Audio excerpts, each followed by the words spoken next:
Ternyata mereka hanya siap menerima uang dari rakyat, tapi tidak siap mempertanggungjawabkan kepada rakyat. Nah, ini harus digarisbawahi. Ya, pemuda-pemuda kita ke depan jangan yang model-model beginilah. Assalamualaikum warahmatullahi wabarakatuh. Kembali lagi bersama Bapak Ali di Haba Bapak Ali. Pastinya dengan isu-isu, bukan isu ya, jadi yang dengan sedang terjadi di Banda Aceh atau di Aceh khususnya tentang 9,6 miliar dana hibah. Bersama dua tokoh. Ada Bang Sakia. Di sini sebelumnya kita sama Bang Sakia sudah ngobrol juga Bang sebelumnya masalah stickering. Ya, kemudian ada dari pemuda dan mahasiswa Aminul Mukminin. Tapi saya lebih sapaan dekatnya adalah Aseng. Apa kabar Bang? Sehat? Sehat ya? Seng sehat? Masih bisa tersenyum. Masih bisa tersenyum ya? Walaupun setiap hari akhir-akhir ini berkoar terus. Jadi di APBA di dana refocusing ada dana hibah sebesar 9,6 miliar yang diplotkan atau yang sudah dibagikan kepada OKP melalui Disputpa melalui KNPI langsung baru dia menghujani para mahasiswa dan tokoh-tokoh pemuda. Jadi kita masuk awalnya dari ke Bang Sakia dulu. Refocusing tahun 2020 ya. Yeah. Dana anggarannya sudah tepat sasaran tuh.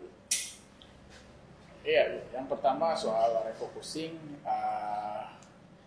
banyak yang tidak tepat sasaran. Bahkan dari pagu refocusing senilai 2,3 triliun itu yang dibelanjakan mungkin tidak sampai 50%. Oke. Sebagian besar itu menjadi silpa, sisa lebih penggunaan anggaran tahun 2020 yang akan digunakan ke 2021. Artinya perencanaan refocusing itu sangat tidak terukur. Ya, kalau terukur ya harusnya bisa dibelanjakan. Realisasinya paling nggak ya 40%.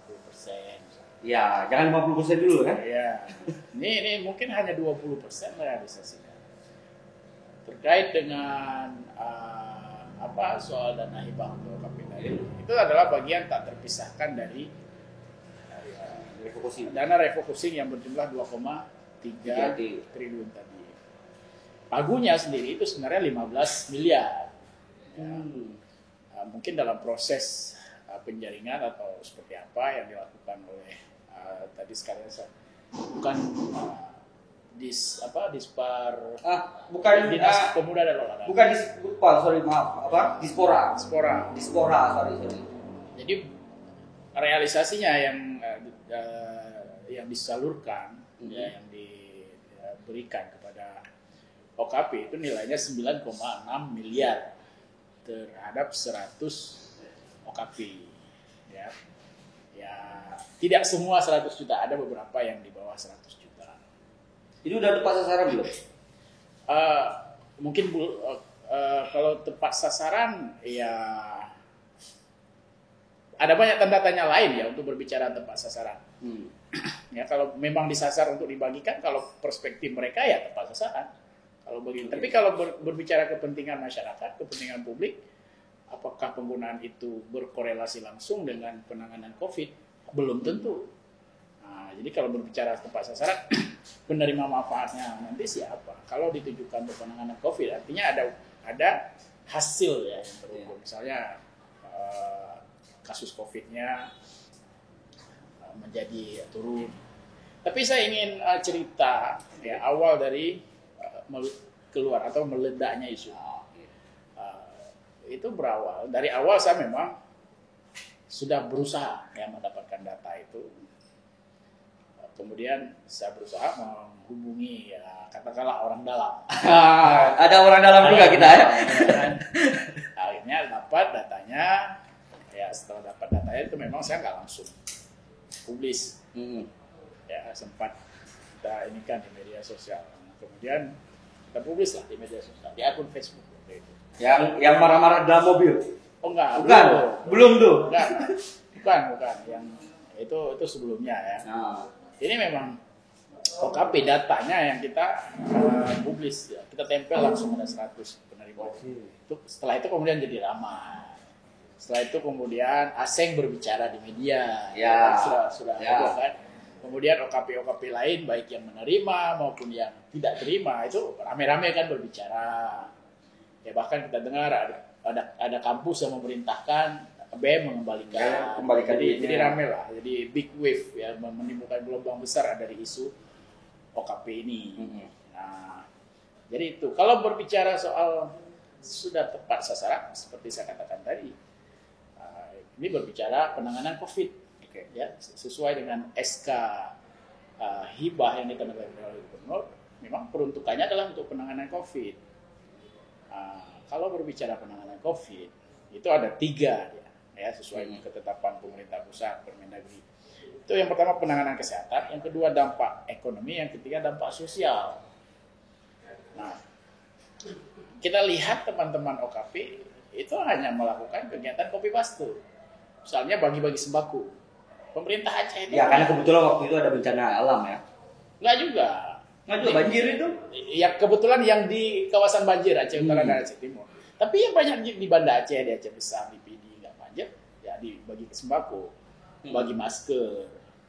Ada sebagian lainnya bikin katanya sosialisasi ya di kafe-kafe, ada yang bikin di hotel juga ya, tapi kita ragu bahwa di hotel itu betul-betul untuk sosialisasi COVID karena yang kita lihat dari OKP ini pesertanya adalah anggota mereka sementara Bukan masyarakat umum ya? Bukan masyarakat, anggota mereka. Jangan-jangan bikin upgrading untuk anggotanya ya covernya spanduknya aja penanganan COVID kan, sosialisasi protokol kesehatan misalnya. Karena kita mendapatkan dikirim dokumen oleh beberapa pihak. Ya kegiatan-kegiatan yang mereka lakukan tidak mencerminkan sebuah kegiatan yang bernilai 100 juta. Kita dapat dokumen, ada yang bikin kegiatan di warung kopi, sederhana aja begitu. Pesertanya juga hanya belasan. Ya kalau kita lihat, kalau kita ukur-ukur dengan minuman di atas meja yang tersedia, mungkin hanya habis 500.000 dalam satu kegiatan itu. Oke. Mungkin itu karena terlepas tidak ada pengawasan atau ada pengawasan di pemerintah. Setelah memberi uang itu sudah selesai. Atau ada perjanjian yang abang tahu atau bocor ke abang itu. Iya, kita nggak tahu apakah soal ada perjanjian. Jelas ada panduan dan mekanismenya. Misalnya mereka harus buat LPG. Nah, tetapi LPG ini seringkali dimodusi, seringkali diolah. Ya, misalnya saya sebut tadi ya, katakanlah bikin kegiatan beberapa kali di warung kopi dengan habis 500 juta. Nanti bisa dilaporkan untuk kegiatan 100 juta. Ya, ada honor inilah, ada honor itulah, ada macam-macam. Nah, modus-modus seperti itu memang banyak marah-marahnya juga gitu. Iya biasa. Hal-hal seperti itulah ya. Oke. Artinya kalau berbicara harusnya 9 miliar ini bisa diberikan kepada tenaga medis misalnya. Atau kalau harus melibatkan pihak ketiga, ya kan ada organisasi-organisasi kesehatan seperti Ikatan Dokter Indonesia, Persatuan Perawat Nasional Indonesia. Jelas mereka lebih punya kompetensi dibandingkan OKP. Ya. Misalnya sosialisasi atau promosi protokol kesehatan. Ya jelas tenaga kesehatan ini lebih memiliki kapasitas untuk melakukan itu dibandingkan OKP. Ya, siapa mereka kan? Iya kalau hanya secara umum ya tidak mesti. Mungkin masyarakat luas juga sudah banyak. Ini kan sudah berapa bulan, hampir setahun. Ya. Mungkin kalau di awal-awal masih relevan lah. Ini sudah setahun lebih baru mau sosialisasi. Jadi agak heran juga kita kan. Padahal anggarannya itu sudah ditetapkan pada bulan Juni 2020. 15 Juni 2020. Ya, realisasinya baru dilakukan di akhir tahun. Nah, itu tanda tanya lagi. Kenapa baru dicairkan ya, di akhir tahun? Mengeluarkan kesan cuci gudang lah lain sebagainya. Ada kejar tayang lah. Kejar tayang. Cairnya 28-29 Desember, kegiatannya dibikin 30-31. Bahkan ada yang kemarin bikin kegiatan setelah ribut-ribut. Mungkin kalau nggak ada ribut-ribut ya sudah nggak bikin kegiatan lagi, cuma bikin olah aja sekali 2 kali bikin kegiatan, bikin laporan 100 juta. Tapi kan itu misalnya kalau kita lihat dari sudut pandang yang udah tahu KPP itu kan di akhir tahun dengan keadaan COVID kan terselamatkan mereka. Ya kalau berbicara kepentingan pribadi-pribadi OKP ya itu mereka. Tapi kan kita nggak bisa melihat itu kan uang rakyat, uang publik ya. Mereka harus bertanggung jawab kepada publik. Nah, dalam mendapatkan anggaran ini ada tanggung jawab yang harus dilaksanakan. Ada aturan-aturan mainnya. Ya. Jadi kalau tidak punya dampak langsung terhadap penanganan COVID, artinya ini tidak tepat sasaran itu tadi. Jadi itu saya pikir kalau saya masuk ke pemudanya dulu. Siap. Ya, kita tanya latar ke Seng Aseng. Jadi Seng gini, aku langsung tanya 2 dari lembaga LMND sama dari Muhammadiyah juga menolak. Iya. Ya kan, Unmuha juga menolak. Jadi prosedur KNPI sebelum dia kan kalian menolak nih, pasti ada penawaran, baru ada penolakan. Apakah KNPI datang menghadap kalian melalui surat atau dispora yang datang ke kalian? Nah, meminta itu. Baik, terima kasih kepada host Bang Ali, kemudian kepada tim Haba Bapak Ali, kemudian kepada Bang Sakia, juga abang ataupun teman diskusi. Nah, salam sosialisme, salam pergerakan. Kemudian mengacu kepada pertanyaan, apakah ada penawaran terlebih dahulu? Ya, ada penawaran dari juga pihak KNPI atau dispora. Nah, saya ingin menjelaskan begini. Penawaran dari pihak KNPI itu dilakukan secara komunikasi persuasif. Kemudian dilakukan secara pendekatan emosional dari pihak-pihak tertentu yang tidak melakukan secara regulasi atau surat secara resmi. Itu seingat saya seperti itu. tidak ada surat resmi. Tidak ada surat resmi bahwasanya memang surat yang mengisi akan diadakan rapat ataupun Atau pemberitahuan bahwa Anda akan mendapatkan duit sebesar 100 juta misalnya. Nah, itu ada. Saya kalau secara regulasi konkret tidak tahu sebetulnya, tetapi secara dengar isu ataupun informasi dari beberapa kawan yang mengatakan memang kawan-kawan itu dikumpulkan di suatu tempat oleh pihak KNPI, kemudian dilakukan musyawarah. Yang kemudian katanya dari 150 KP itu ada sekitar 100 KP. Itu saya tidak tahu pasti apakah benar atau tidak. Nah, namun mengenai kampus Unmuha, itu bukan kapasitas saya. Tapi Unmuha menolak. Setahu saya Unmuha selaku PEMA-nya menolak. Ya. Nah, yang perlu menjadi catatan ialah kami masuk ke dalam aliansi mahasiswa Aceh pada saat itu ketika memang kami menganggap pergerakan ini ialah pergerakan yang suci, dan yakinnya sampai hari ini pergerakan ini mudah-mudahan tetap suci. Itu alasan kenapa kalian menolak dana itu. Nah, saya ingin menjelaskan dulu Bang. Okay. Ya. Nah, ini asik seru karena kita masuk ke dalam pandemi COVID-19 itu sekitar bulan Maret. Bulan Maret, kemudian kita kawan-kawan ini melakukan konsolidasi dengan beberapa kampus, kemudian menyusun aliansi yang dinamakan Aliansi Mahasiswa Aceh. Nah, kemudian melakukan aksi beberapa tahap. Nah, jadi pertanyaannya adalah di dalam surat tuntutan yang disepakati oleh teman-teman pada saat itu ialah poin salah satunya meminta transparansi anggaran COVID-19. Kemudian di dalam itu tertera, saya lupa di poin berapa, itu meminta program-program pemerintah itu tepat sasaran. Mungkin salah satu dana refocusing penanganan COVID-19 ini dana yang tepat sasaran menurut kawan-kawan. Mungkin tanda kutipnya itu. Nah, namun ialah yang menjadi persoalan hari ini, apakah di dalam penerima dana hibah itu yang disebutkan ada undergo partai, itu secara struktur hierarkinya kemana? Kemudian paguyuban itu secara struktur hierarkinya mengarah kemana? Gitu. Kemudian begitu juga dengan BEM yang kemudian ada organisasi eksternal. Mereka secara struktur hierarkinya itu kemana? Itu menjadi pertanyaan juga. Nah, seharusnya ini bisa dijawab oleh KNPI. Karena beberapa minggu yang lalu KNPI mengeluarkan statement di media yang kita tahu bersama seperti itu. Nah, jadi lucu dan aneh ketika memang ini menjadi polemik di kalangan masyarakat ataupun publik, justru pemerintah tidak mengklarifikasi.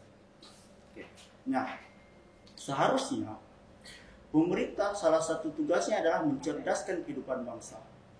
Bagaimana hari ini ketika menjadi polemik di kalangan masyarakat, justru pemerintah menghindar.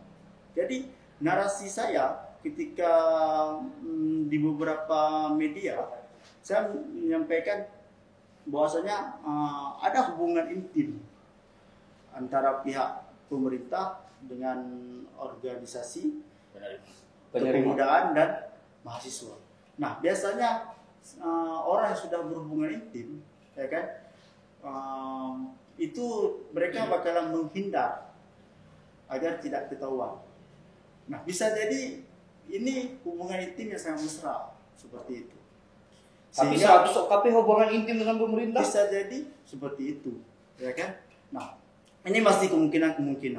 Yang pastinya ketika memang ada beberapa media kemudian ada diskusi publik itu tidak dihadiri oleh pihak Dispora, KNPI, itu akan menjadi polemik yang besar di kalangan masyarakat.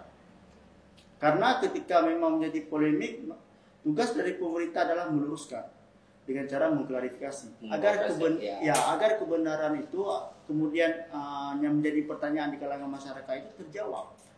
Hari ini kan sampai dengan siang tadi itu tidak ada seperti itu. Nah, jadi sangat aneh ketika berbicara soal kupas dan hibah, tetapi jangankan isinya, covernya saja, kulitnya saja tidak terkupas gitu. Ini yang menjadi dampak ke arah ke depan semakin ketidakpercayaan masyarakat terhadap pemerintah. Nah, bagaimana dengan lembaga mahasiswa? Saya berbicara dari aspek lembaga mahasiswaan.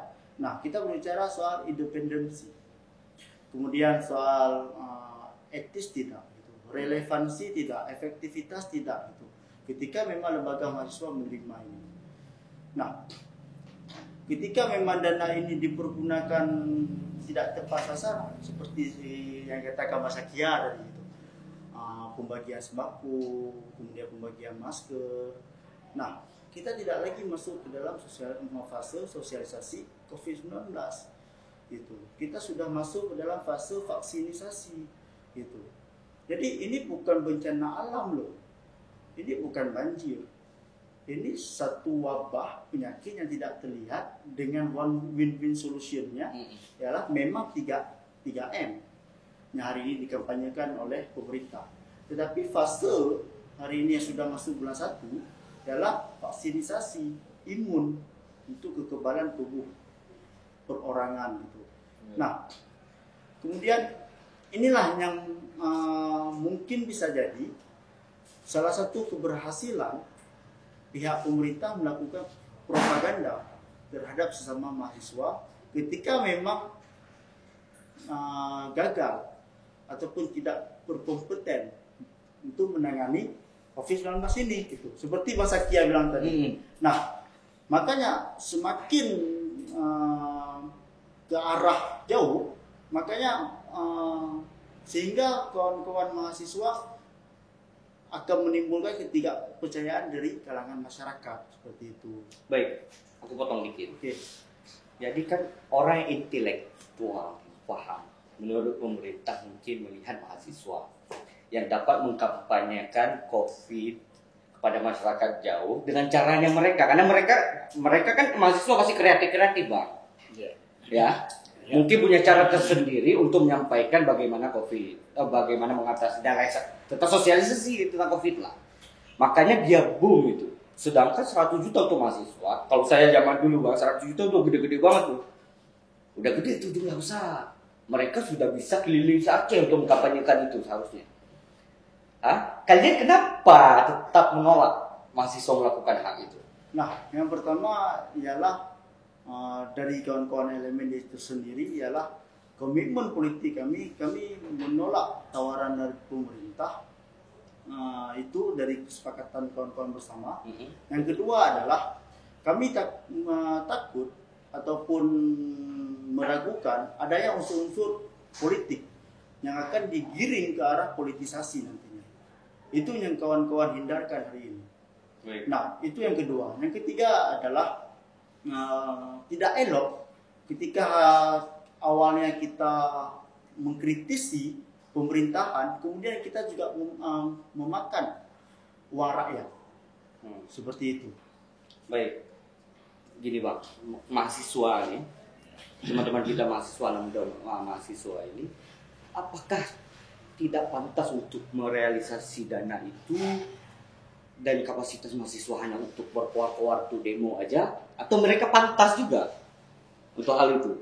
Ya, pantas saja. Kalau secara lembaga ya, memang tidak ada larangan.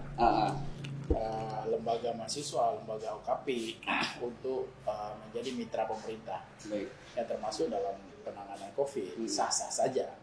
Ya, memang secara umum ada aturan mainnya, ada Permendagri yang mengatur tentang pemberian hibah. Nah, tetapi dalam konteks penanganan COVID, soal pemberian hibah ini diatur tersendiri dalam Permendagri nomor 39. Oke.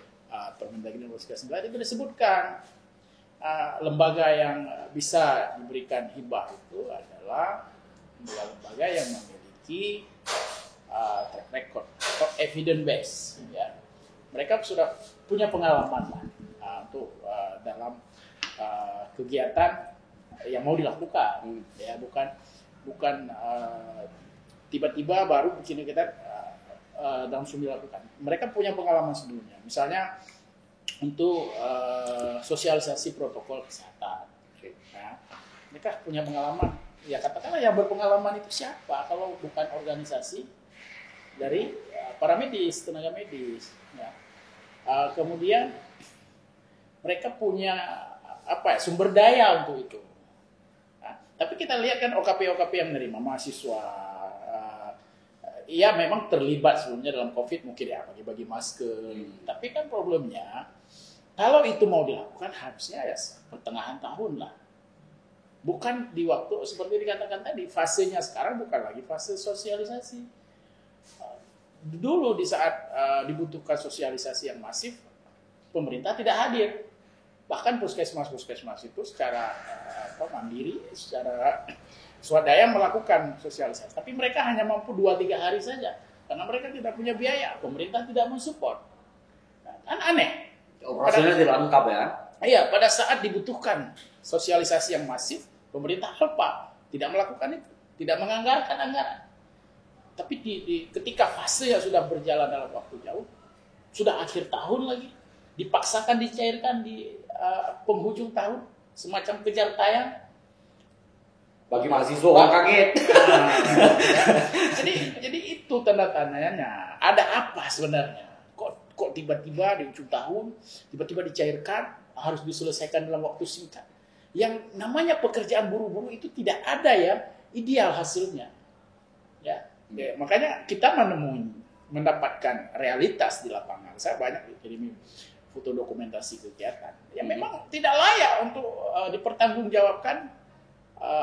Tidak sesuai dengan nilai segitu. Nilai 100 juta itu ada kesannya, ada ada upaya markup atau ya penyelewengan lah ya bisa disebut itu.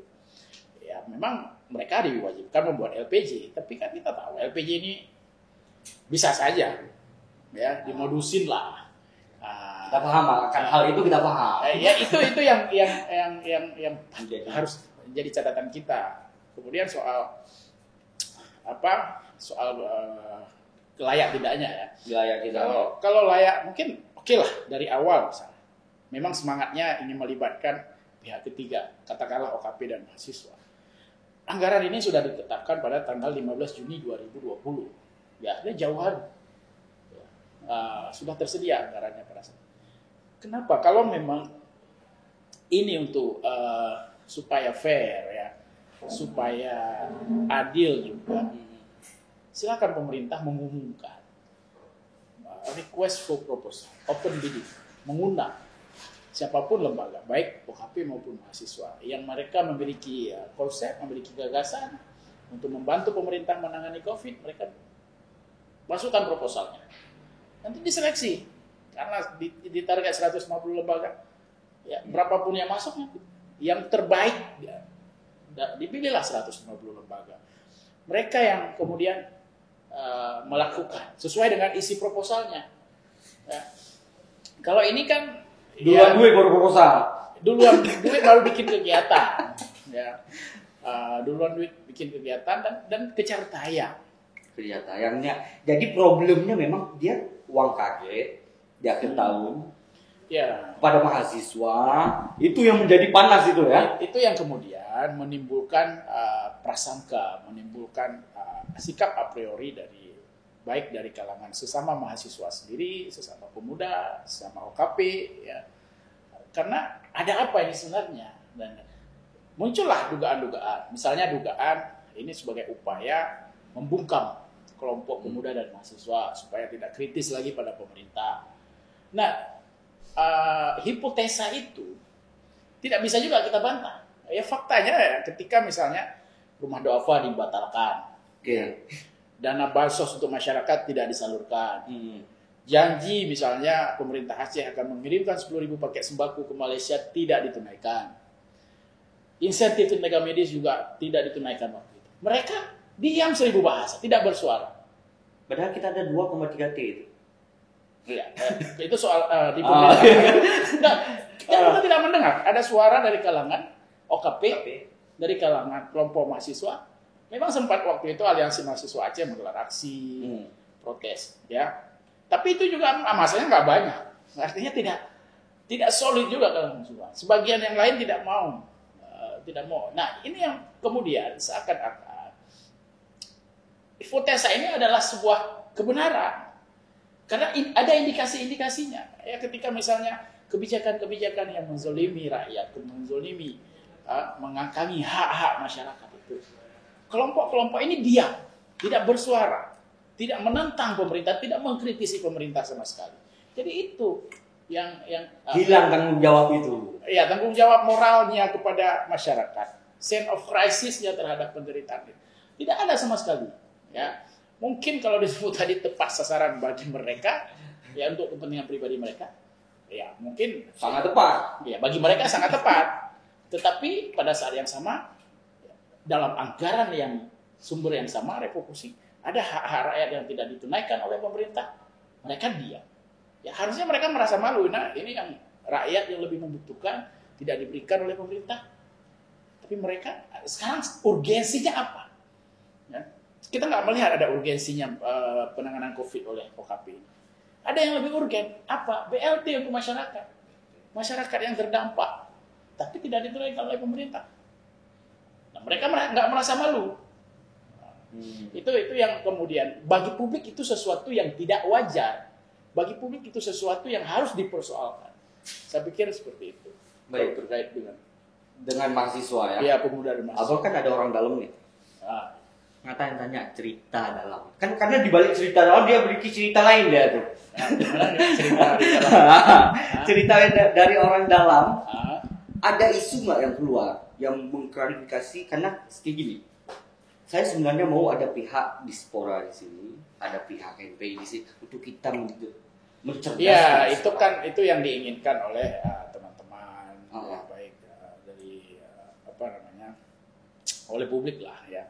Mereka bisa menjelaskan, bisa mengklarifikasi versi mereka. Kita kan tidak menuntut mereka harus ikut suara kita, ya. Mereka silakan klarifikasi. Tapi kita akan challenge mereka. Ya, setiap klarifikasi, setiap informasi yang mereka berikan itu, kalau bukan fakta, kita akan challenge mereka. Ya, karena kita punya fakta-fakta, realitasnya seperti apa, ya kan? Kalau info yang kita dapat ya memang seperti yang disampaikan oleh Hasan tadi, itu diusulkan oleh KNPI masuk dalam refocusing, kemudian mereka yang tanda petik menyeleksi ya lembaga yang dipilih untuk menerima hibah OKP ini. Nah, padahal ini kan sesuatu yang tidak lazim juga sebenarnya, ya. Sehingga tidak bisa dihindari. Ya, kalau kita lihat dari listing itu yang paling banyak menerima itu anggota OKP yang merupakan anggota KNPI, ya kan? Saya dengar ya kabar-kabar beberapa OKP anggotanya KNPI ini, ya, OKP-nya nggak pernah aktif. Aktifnya hanya menjelang musda, ya, butuh suara itu diaktifkan. Banyak kata yang seperti itu. Nah, artinya ini kan ada unsur nepotisme dalam penentuan siapa yang menerima. Transparansinya gimana? Ya, kalau transparansi jelas tertutup ya. Artinya kita aja data yang menerima saja itu sebenarnya harus dipublikasi. Yang namanya setiap lembaga yang menerima dari uang rakyat itu harus apa saja supaya rakyat bisa mengawasi. Nanti lembaga ini mau pakai kemana? Lembaga ini mau pakai kemana? Harus dipublikasi. Buktinya kita mau dapat data itu sulit minta ampun. Ya, harus orang dalam. Harus rayu-rayu orang dalam. Oke. Jadi sebenarnya ini kewajiban pemerintah untuk mempublikasi. Transparansinya ya. Transparansinya itu penggunaan dana COVID 2,3 T itu harus semua dipublikasikan, termasuk hibah OKP ini, ya. Tapi kan sampai sekarang kita nggak tahu nih 2,3 T. Ya dugaan sekarang. Tapi kita melihat ya, dalam APBA 2021 itu direncanakan Silpa 2020 2,8 triliun. Nah, yang paling banyak dari mana? Dari refocusing itu. Yang sudah pasti itu 1,5 T dari untuk bansos itu tidak dilaksanakan sama sekali, tidak disalurkan. Ya, belum lagi dari pos BTT. Nah, harusnya ini semua dipublikasi.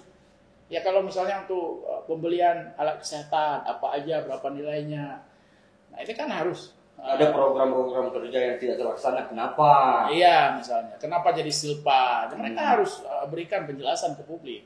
Kenapa yang 1,5 T ini yang harusnya menjadi bansos atau BLT bagi masyarakat, kenapa nggak disalurkan? Harus diberikan penjelasan ke publik. Kita lihat di provinsi lain, di daerah lain. Hampir setiap hari gubernurnya ngomong ke masyarakat, ngomong ke publik. Hari ini kebijakan kita ini. Hari ini kita akan salurkan seperti ini untuk sekian kelompok masyarakat. Mereka berbicara terus kepada publik. Ya, misalnya Gubernur DKI, Gubernur Jawa Barat, Gubernur Sumatera, mereka aktif berkomunikasi dengan publik. Ya, membuka semua program yang mereka rencanakan sehingga publik paham. Nah, sekarang ini kan ditutup-tutupin semua. Ya, termasuk data hibah itu ditutup-tutupin. Ya, itu yang dibilang menimbulkan distrust, ketidakpercayaan publik pada pemerintah. Nah, jadi ya mungkin bagi publik itu tidak percaya. Sebenarnya OKP awalnya mungkin nggak percaya juga, makanya disiramlah dengan ini, ya. Nah itu kena siraman rohani. Saya juga mau kasih informasi di tahun 2021 kemarin berdasarkan dokumen evaluasi dari Kemendagri, pemerintah Aceh menganggarkan dana hibah untuk OKP Ormas dan lembaga itu senilai 81 miliar. Untuk tahun ini? Untuk tahun 2021. Ya, berarti berlanjut ini ya? 5 kali lipat lebih besar dari yang refocusing kemarin. Tapi ini konteksnya bukan refocusing, bukan penanganan COVID. Apa?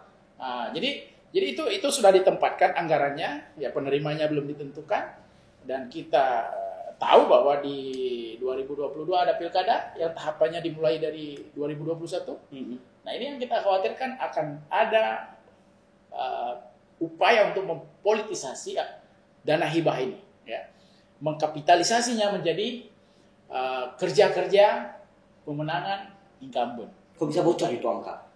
Iya, Itu menarik gitu. Nah, Karena yang 9,6 tuh bocornya di akhir-akhir. Kalau Iya. 81 M nih, Iya. bocornya di awal-awal nih. Ini karena hasil evaluasi Kemendagri. Kita Oh, dapat oke. dokumennya ya. Kemarin Oke. yang heboh 2,7 T katanya.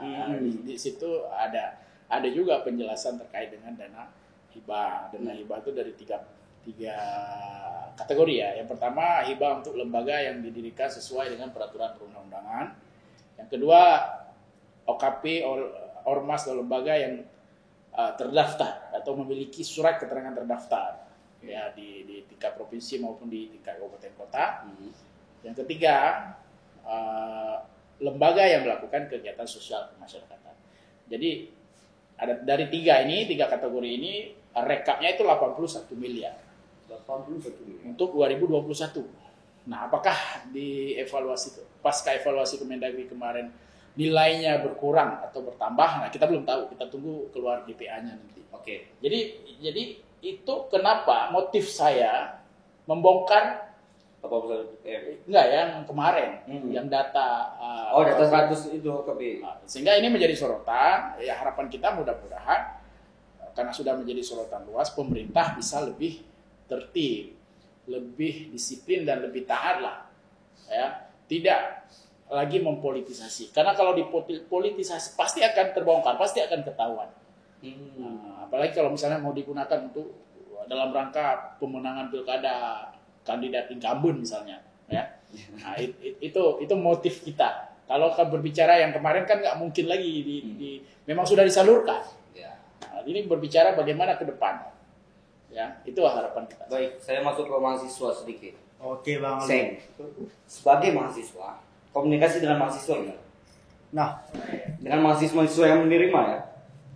sejauh ini komunikasi kita masih aktif, masih berjalan. Diskusi juga kita masih adakan. Semalam juga saya sendiri baru diskusi dengan salah satu press sampai jam 2 malam, Bang Ali. Nah, harapannya untuk ke depan ialah ini menjadi momentum erat untuk kawan-kawan lembaga untuk lebih jeli dan teliti dalam mengawal setiap kebijakan pemerintah sebagaimana mestinya yang diatur di dalam Tridharma perguruan tinggi. Saya pikir kawan-kawan, baik saya dan semuanya memahami Tridharma, mencintai dan menjiwai rakyat seperti yang cita-citakan di Undang-Undang Dasar 1945. Nah, ke depan harapannya ialah tetap menjadi agent of change, kemudian menjadi agent of control yang telah dimandatkan oleh masyarakat ke pundaknya mahasiswa, khusus di lembaga mahasiswaannya, untuk mengawal setiap kebijakan pemerintah, Bang Ali. Nah, ini menjadi elaborasi kali ini, pembelajaran besar untuk lembaga mahasiswa agar tidak lagi ke depannya masuk ke dalam lubang yang sama. Baik. Jadi ketika kita analoginya, Bang Ali, ketika sudah masuk dalam lubang, ya kan, kita harus naik ke lubang itu, muncul balik supaya kepercayaan masyarakat kembali ke dalam mahasiswa. Karena ditakutkan ke depannya ketika pergerakan mahasiswa ini sudah tidak lagi diakui oleh kalangan masyarakat, maka win-win solusinya adalah pergerakan dari santri. Jadi kalau seandainya ada pergerakan ataupun gejolak daripada santri, dipastikan revolusi itu terjadi. Ya. Saya kutip dari kata Bung Rocky. Revolusi ini Bang. Bung Rocky dulu mengatakan, ya, ini asik Bali. Karena kenapa? Reformasi hampir dari 98 sampai dengan hari ini, hampir dikatakan masuk ke fase loss, gagal. Reformasi di korupsi. Karena pada saat itu, Reformasi di korupsi. ya, karena pada saat itu Bang Ali, cita-cita kawan-kawan lama itu dilakukan revolusi.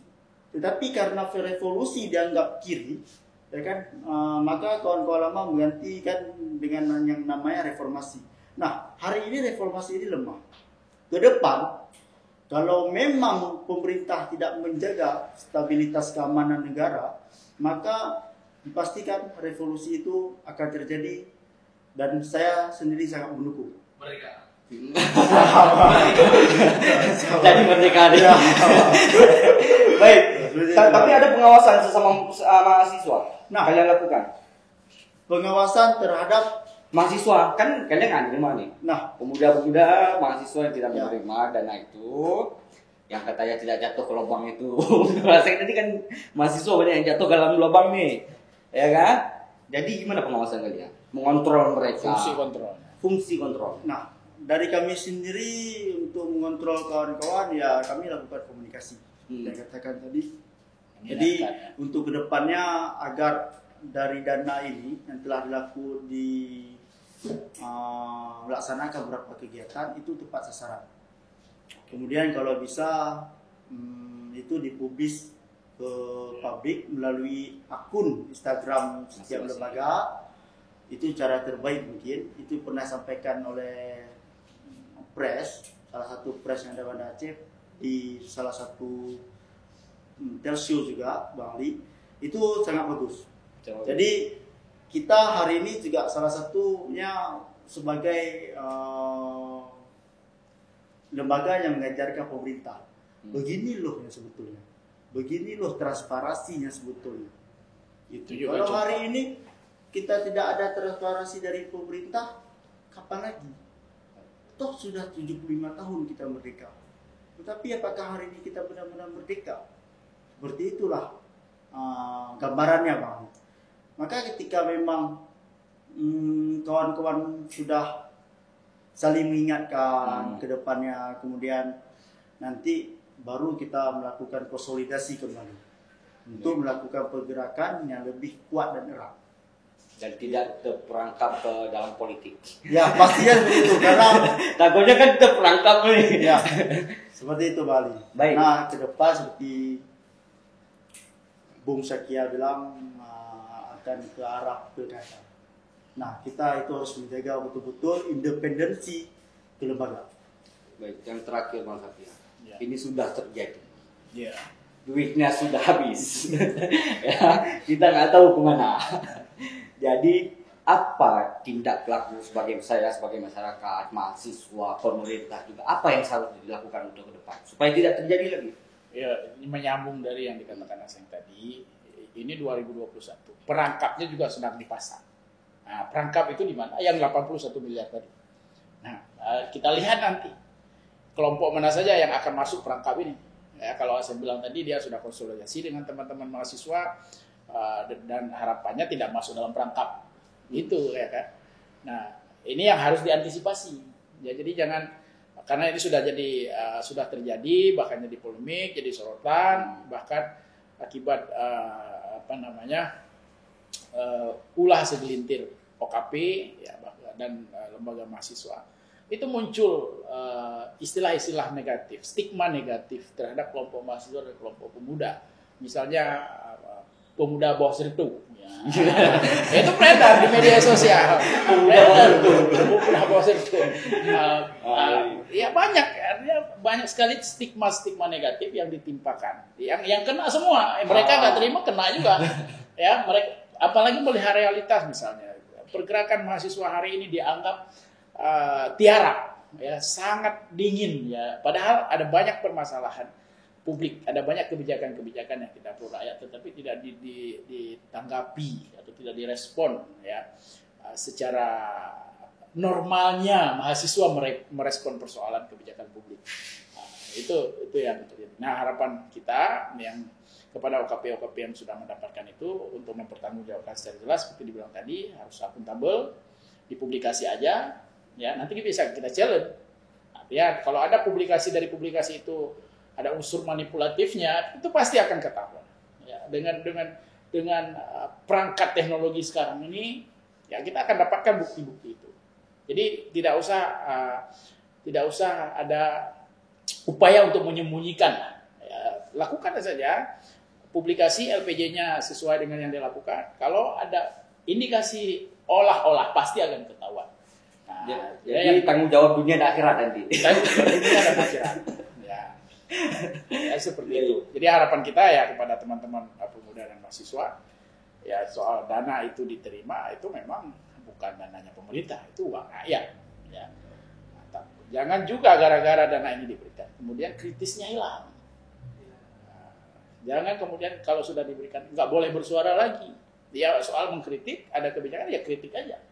Kan bukan uang gubernur itu, kan bukan uangnya sekda, bukan uangnya kepala dinas. Uang kita juga ya uang rakyat kan.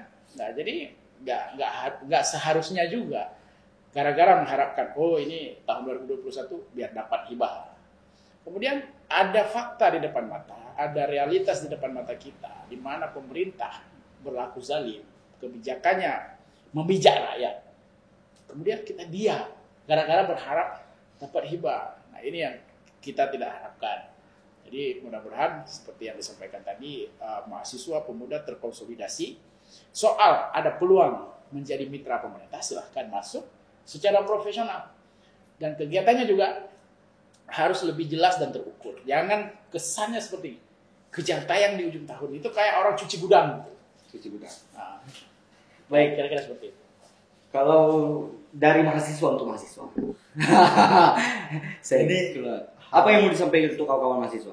Ya, berarti close statement. Iya, close. Siap Mali untuk kalangan mahasiswa sama mahasiswa tetap menjiwai dan mencintai Tridharma Perguruan Tinggi. Oke. Karena kita hari ini dari kalangan mahasiswa diberi emban dan amanah oleh rakyat untuk mengawal setiap kebijakan pemerintah. Kemudian pergerakan-pergerakan yang telah dilakukan jangan sampai punah. Kedepannya lakukan pergerakan-pergerakan yang lebih aktif, lebih terkena di pemerintahnya agar memang pemerintah pro terhadap rakyat. Seperti itu saja Bali. Baik, jadi itulah pesan yang disampaikan oleh Bang Satya sama Aseng atau Amirul Mukminin. Ya. Jadi saya juga close statement-nya, saya sebenarnya permasalahan ini Bang, saya ingin tahu juga dari pihak pemerintah. Ya, bukan kita jadi 2 kali kemarin yang diselenggarakan oleh Hagam di Kopdar. Yeah. Saya sudah di perjalanan, saya telepon Aseng. Yeah. Sama Ryan, dijawab batal acaranya. Oke, saya tidak hadir karena saya pengen tahu penjelasan dari pihak pemerintah dan KNPI.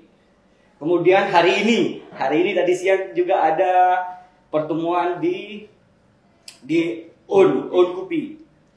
Kita juga tidak melihat di situ ada Dispora sama sebenarnya KNPI. Itu ditunda untuk memberi kesempatan kepada KNPI dan Dispora. Mungkin mereka ada halangan di hari Senin atau hari yang kemarin Selasa. Diharapkan hari ini hadir, nah ternyata nggak hadir juga. Ya, ternyata mereka hanya siap menerima uang dari rakyat, tapi tidak siap mempertanggungjawabkan kepada rakyat. Nah ini harus digarisbawahi. Ya pemuda-pemuda kita ke depan jangan yang model-model beginilah. Ya. jadi muncul hal Bang. Jadi jangan terkesan kami hanya mengeluarkan sepihak. Jadi kami welcome untuk mereka. Kami ingin mencari kebenaran. Gimana sih ceritanya? Kami menunggu, kami terbuka. Hari ini sebenarnya kami mengundang beberapa band. Tidak bisa. Ketua KNPI tidak membalas, hanya dibaca WA. Jadi bukan hanya 2 ini yang kita hadirkan, kita juga mengundang teman-teman yang lain, tapi tidak bisa ya kita berbicara dari sudut pandang mereka. Jadi kita pengen harapan juga kepada pemerintah atau juga KNPI, hari ini tunggu kalian berbicara. Beri penjelasan kepada kami kenapa bisa terjadi seperti ini, kenapa ini dan lain sebagainya. Beri pencerahan untuk kami. Jangan keluarlah ke permukaan publik. Ya, semoga bermanfaat dan masyarakat mahasiswa lebih cerdas, untuk para subscriber juga para si cerdas, untuk cerdas memilih. Kita akan menghadapi pemilu yang akan datang. Jadi persiapkan diri Anda untuk isu-isu yang akan lebih hot nanti akan datang. Ini udah mulai ini Bang. Mulai ini 1, 2, 3 nanti sampai akhir. Oke, saya closing. Jangan lupa like, subscribe, and share.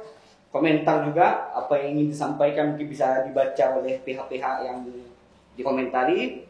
Terima kasih Bang sudah mau hadir. Saya terima kasih juga dan saya akhiri wabillahi taufiq wal hidayah. Wassalamualaikum warahmatullahi wabarakatuh.